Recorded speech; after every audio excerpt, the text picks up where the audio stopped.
মাথা নামছে। ও কি সুন্দর দৃশ্য।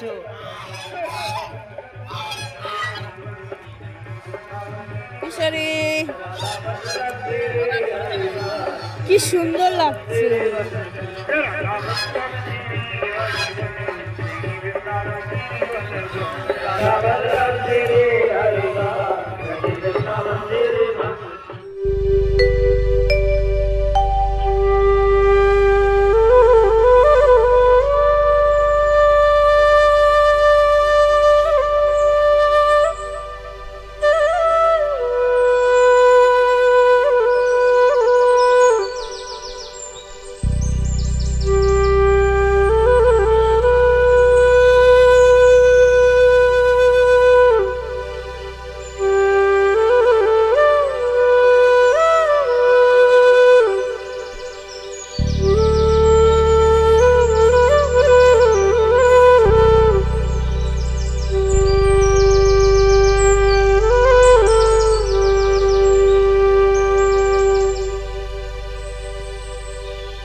রাধে রাধে প্রিয় ভক্তরা, কেমন আছো তোমরা সবাই? আশা করছি সবাই সুস্থ এবং খুব ভালো আছো।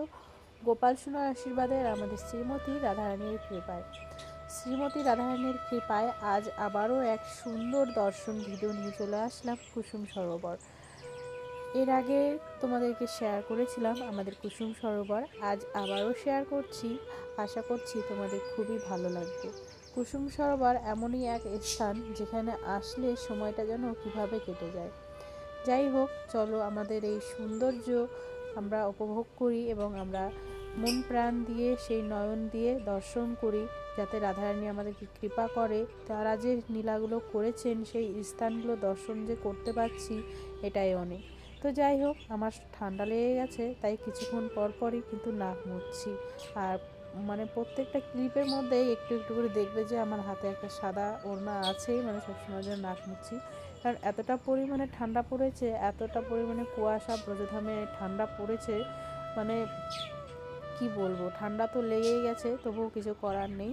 যাই হোক, আজকে হচ্ছে পবিত্র শর্তিলা একাদশী ব্রত। আশা করছি সবাই নিষ্ঠাভাবে পালন করছো, আর নিষ্ঠাভাবে পালন করো এবং ব্রজধাম দর্শন করো। মনটাকে সবসময় ব্রজধামেই রাখো। পৃথিবীর যে প্রান্তেই থাকো না কেন, তবুও যেন মনে মনে এই ব্রজধামে বাস হয়, আর রাধারানীর যেন কৃপা লাভ করতে পারি।